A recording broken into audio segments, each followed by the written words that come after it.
open in terms of imports and in terms of growth, and we have looked at it in a completely different fashion. And why do I say this? If you look at the commitments India has even made at the WTO in terms of binding its tariffs on the auto sector, so while India has bound its auto components and commercial vehicles, it has kept the automobile sector otherwise unbound.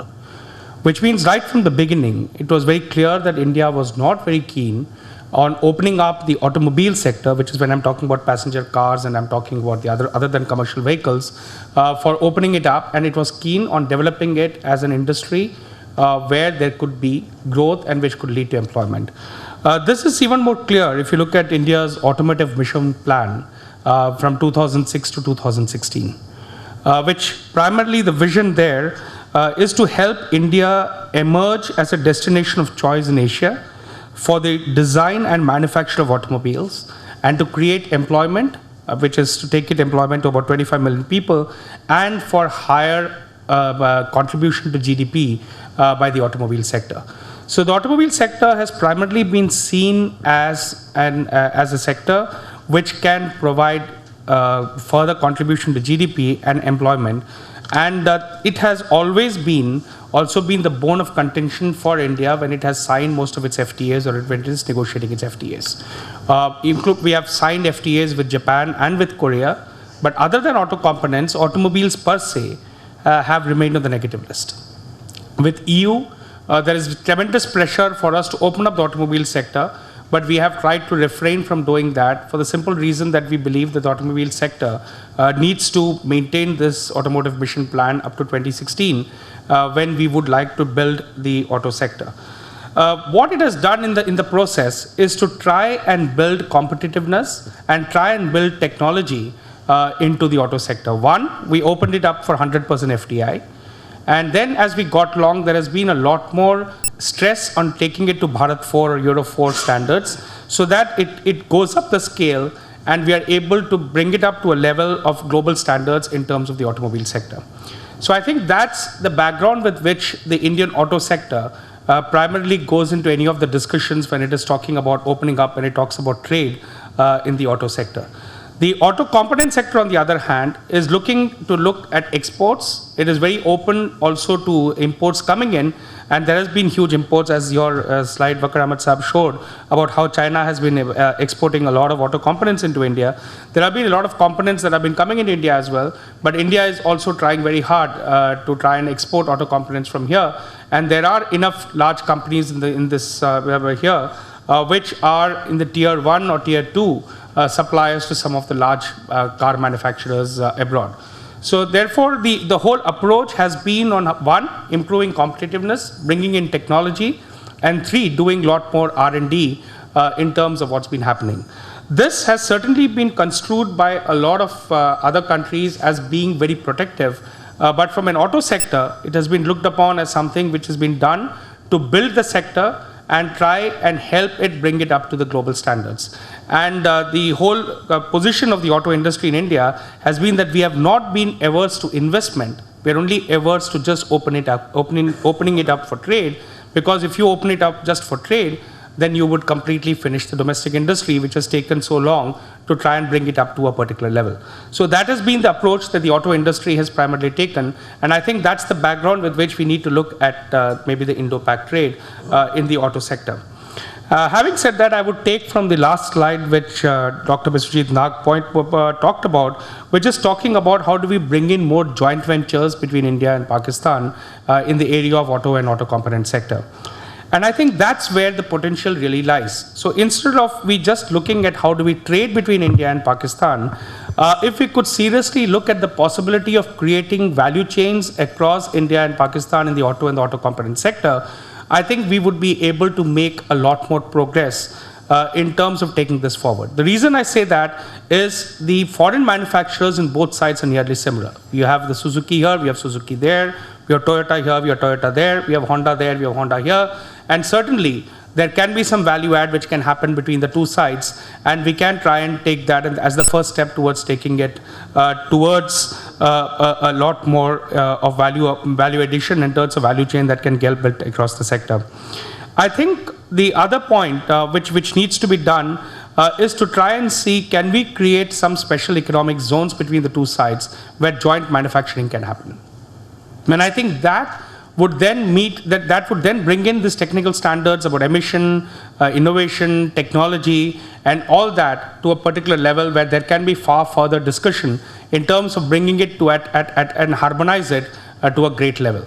I think that's one thing which we seriously need to start looking at, and it is something which I think we can take forward. Now, the other point I think which is extremely important in this whole area is to try and see as to what is it that in the area of auto components that can get traded now. I mean, I think Biswajit is already, many of the points which I wanted to make have been made by Biswajit in terms of the fact that there is very little scope in terms of India really trying to export or Pakistan trying to export here.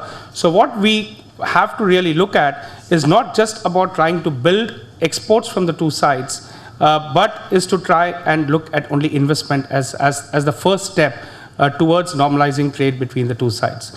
And once we do that and we are able to take that to a much greater level, I think we would achieve far more in terms of trade and investment on the two sides. I think because of a lot that has already been said, I would like to stop here and take a few more questions. Thank you so much.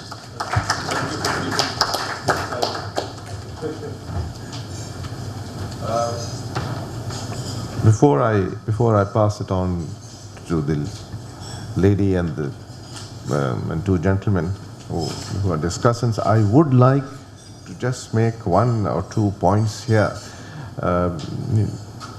On the slides shown by Biswajit Sahab, he had shown motorcycles being sold in Pakistan is about 8 lakhs. We actually are selling 16 lakhs. That we did last year.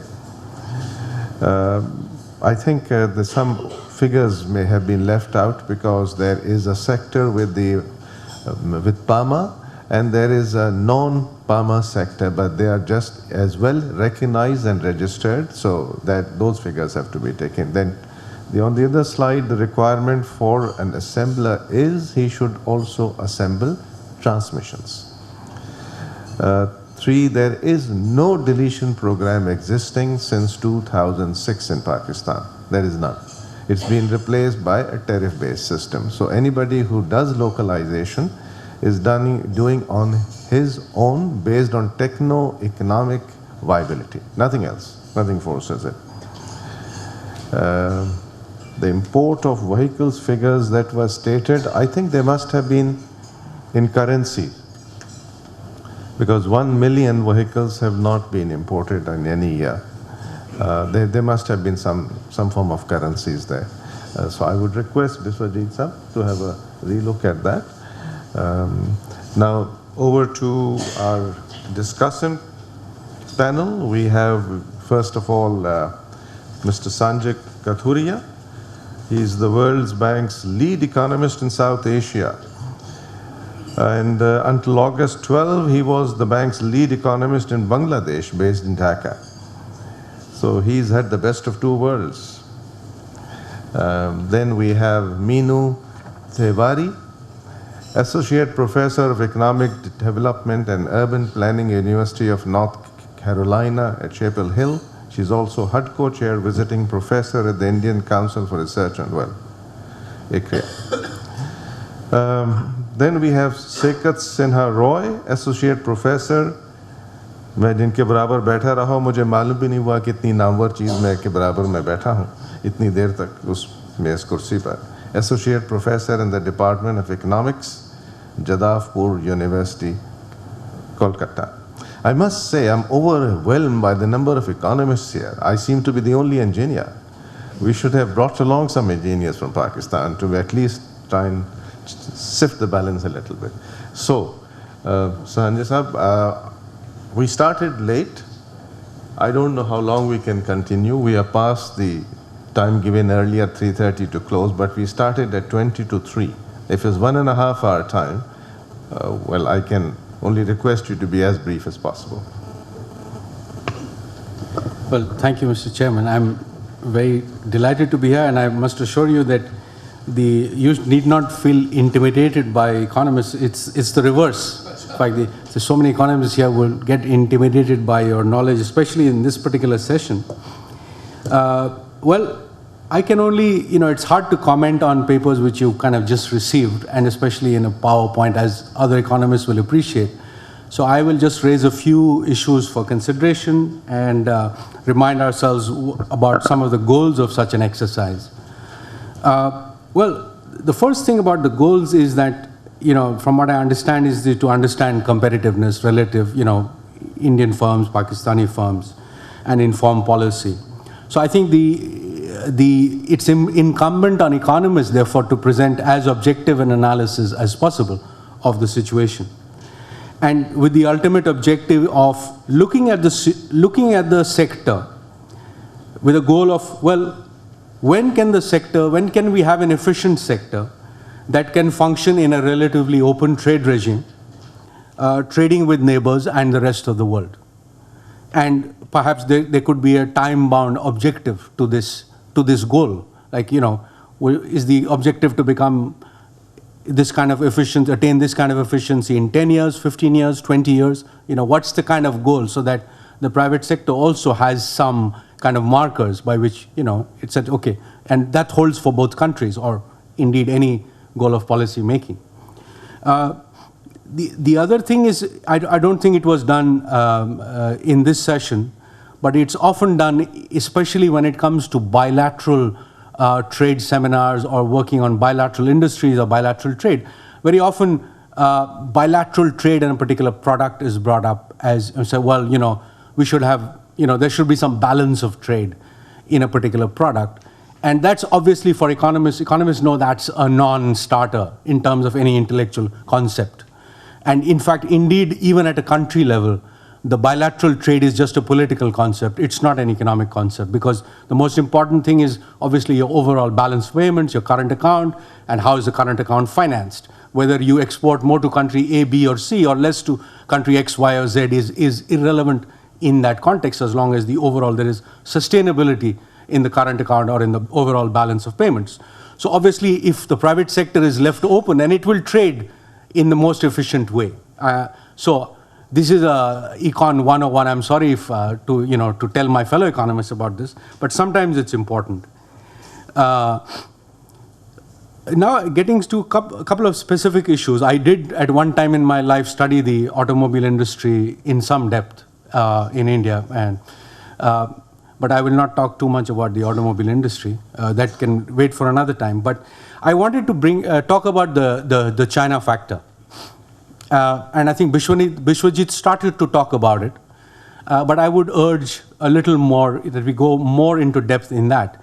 So where does China, and therefore other countries as well, what do they supply into Pakistan, for example, and into India, but especially into Pakistan, which is now trying to, as auto industry to sort of grow to the next level. So in which products of what Pakistan imports from China, Thailand, Japan, etc., in which specific products will Indian products compete? I think that trade data can only go so far in telling you that. I think that you really need to go down to the field level and talk to people who actually do the trading. Because, there's issues of quality, there's issue of standards, there's issue of longevity, and so on. And reliability, product brand, and so on. These things have become very important when one goes down to that. So I think this deserves some analysis as to what actually on the ground. And the Pakistani consumer can only be the beneficiary. If Indian products are allowed to export to Pakistan and compete away some of China's market share or Japan's market share, then of course the beneficiary is straight away the Pakistani consumer, because it's in the same overall balance of trade situation. The next point I'd like to make is the point about two-wheelers. Several of you mentioned two-wheelers and possibly three-wheelers, possibly tractors, where Pakistan has some comparative advantage, but then it's coming up against a kind of a roadblock of emission standards, because India has perhaps very high emission standards. And I would urge, if I was a private sector player, I would urge, instead of saying, well, we really can't meet those emission standards, or sort of, keep talking to policymakers that why don't you do something about it, which is really not going to get you very far. why don't we just take the bull by the horn and say, okay, what will it take for Pakistan to come up to the standards? What's going to be the cost? And then that sort of makes it a positive argument. And okay, what's going to be the cost for Pakistan industry to meet those standards? And then let's start talking numbers. Okay, so how is that going to be financed? How much can industry finance on its own? How much does it need in terms of support? And with a kind of positive spin to that, the development community also is much more favorably inclined when you start looking in a positive way. I would, if I was a Pakistani manufacturer and I really believed in my product making inroads into India, I would be straining at the leash really to get in and trying everything possible, because I just saw the numbers. You're talking about a almost 16 million market for two-wheelers, which is probably the largest market in the world for two-wheelers. So it's the sky's the limit as far as Pakistan industry is concerned. So why is it not happening? And I think this question needs to be asked. The other issue is the head office issue. I would call it the head office issue. A lot of times you have the same multinational company existing in both countries, and then decisions are not always made in an economic context. There are certain production decisions which are made by Suzuki India, Suzuki Pakistan, Toyota, etc., and so on. So certain decisions are made to the extent that they do have a majority stake or a say in the running of the company locally. Those decisions are made by the head office, and there is a division of labor, division of production between different markets, and therefore, so it's not always pure competition that decides what is exported and imported from particular locations. I would also say that there will be, in any process of trade liberalization, because ultimately I understand this is what it's all about, how do we gradually start that process of opening up markets to each other and to the rest of the world? There's always going to be winners and losers, and I think we would do a signal service by saying that up front, that both countries, they're going to be winners, they're going to be losers, and therefore research can shed light on that, and therefore help policymakers be better informed as to who will be the winners and losers. Last couple of points. Just very short, very short. Creating an environment I know we like to talk a lot about, we can trade this component and X can trade that component, and we like to set these things up. Most of us here, certainly me, we're armchair economists. We're not the ones making the decisions on the ground. My instinct is to much more let the private sector make those decisions.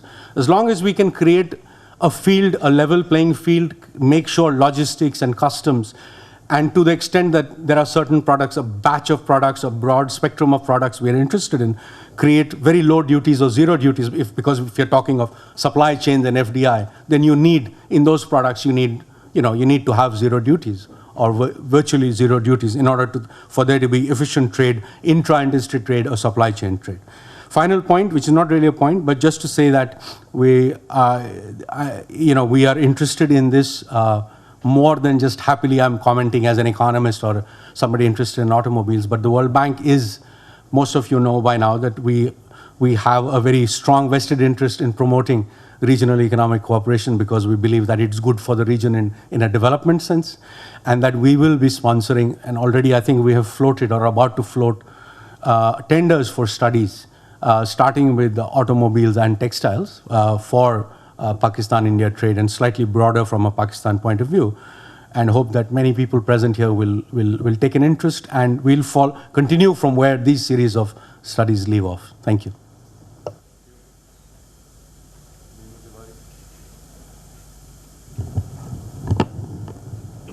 Thank you. Thanks for the invitation to be part of this session. It's been really stimulating, and the presentations were all wonderful. I was really interested and impressed by those. So I'll keep my comments brief as well. There are 4 points that I want to make. First, I wanted to say something about what struck me a lot when I read the presentations which were sent to me earlier, and that was how similar the two sectors are. Both in terms of the evolution of the industry and where they're at now, the sizes are different, but the beginnings were very similar timeline.